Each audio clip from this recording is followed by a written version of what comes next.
Okay, good day. So, topic natin is divisible by 2, 5, and 10. So, unahin muna natin i-discuss yung divisible by 2.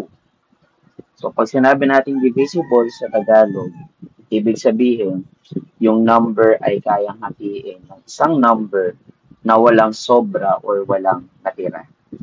So, ibig sabihin, eksakto. So, paano natin malalaman na ang number ay divisible by 2? So, pakibasa. If the last digit is even number. So, last digit ay even number. So, ano itong mga number na to, yung even number? Kung sinabi natin even number, sila yung mga numbers na nagtatapos sa 0, 2, 4, 6, and 8. Halimbawa, we have 904. So, pag sinabi natin last digit,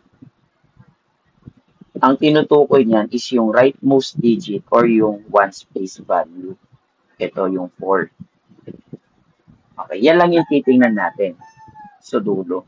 So, 904, so, divisible by 2. Sa halimbawa, 22,781.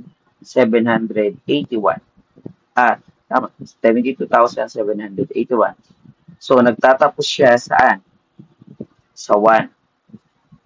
Ito lang ha, ito lang ang titingnan natin, yung last digit lang. So, divisible ba siya? Ang 1 ba ay even number? So, hindi.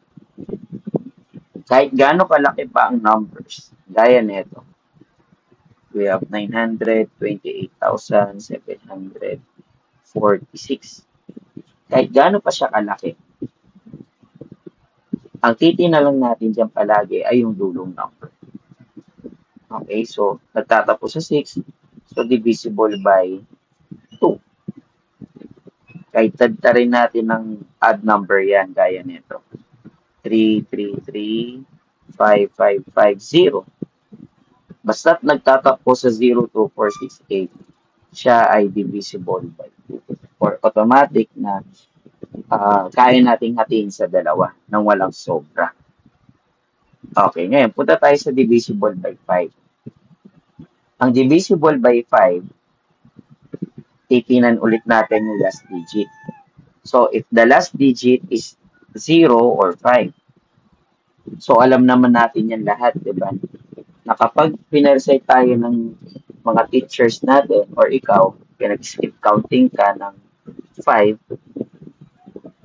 ganito lumalabas. 5, 10, 15, 20, 25, 30, 35, 40, 45, 50.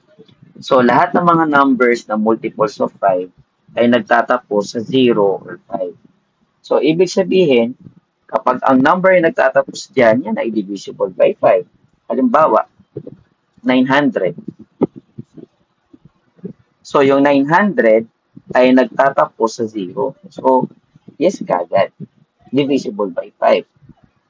Halimbawa ay 53. Ang 53 ba ay divisible by 5? Check natin yung dulo. So, nagtatapos siya sa 3. So, hindi siya divisible. Okay? So, parang ganun din sa divisible by 2. Laging tinitingnan yung dulo. Kaso nga lang sa 5, lagi siyang nagtatapos sa 0 or 5. Or kapag nagtatapos sa 0 or 5, yun ay divisible by 5. Ganun pa rin. Kahit lakayan natin yung number, hindi siya magbabago. Nagtatapos sa 5, so divisible by 5. Okay. So, kapag nalaman ninyo yung mga rule, kayo ay makakaisip na rin yung mga numbers na divisible sa 5 and 2. So, halimbawa, mag-isip nga kayo ng 3-digit number na divisible by 5. Okay? So, ang titingnan nyo lang dito yung pinakadulo. O, kahit anong number, 6, 7. Tapos, dun sa rightmost digit or sa last digit, pwedeng maglagay na lang kayo ng 0 or 5. Yan, divisible by 5 yan. Sa lagi nyo lang titingnan yung dulong number. Okay? Ganon din dito sa 2. So, kahit 4 digits yan, okay? Kahit na 4 digits siya, makakagawa kayo ng number na divisible by 2 titingnan nyo lang yung dito sa 2. Kahit hulaan nyo na yung first three numbers, ano ba? 1, 2, 3. So, pwedeng 4, pwedeng 6, pwedeng 8, pwedeng 0. Divisible by 4. Divisible by 2 yan lahat. Okay? Now, punta tayo sa divisible by 10. So, ito yung pinakamadali sa lahat. Kasi pag nag-skip counting tayo ng 10, ang napapansin natin, nagtatapos lagi siya sa 0. If the last digit is 0, automatic yan, 0. Okay? Kahit gaano pa siya kalaki, basta't nagtatapos sa 0, siya ay divisible by 10. Pero ito kasing number na to, nagtatapos siya sa 8, kaya hindi siya divisible by 10. So, therefore, ito yung ating pinag-aralan ngayon. So, divisibility rules. A number is divisible by 2 if the last digit is even numbers. So, ano yung even numbers? So, 0, 2, 4, 6, and 8. Ang 5 naman, a number is divisible by 5 if its last digit is 0 or 5.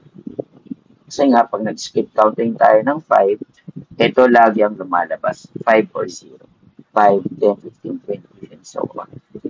And dito sa last, a number is divisible by 10 if it ends with 0. Kapag nagtatapos sa 0, automatic, kaya itong hatiin sa 10. So, yun lang. Sana may natutunan kayo. Divisibility rule of 2, 5, and 10.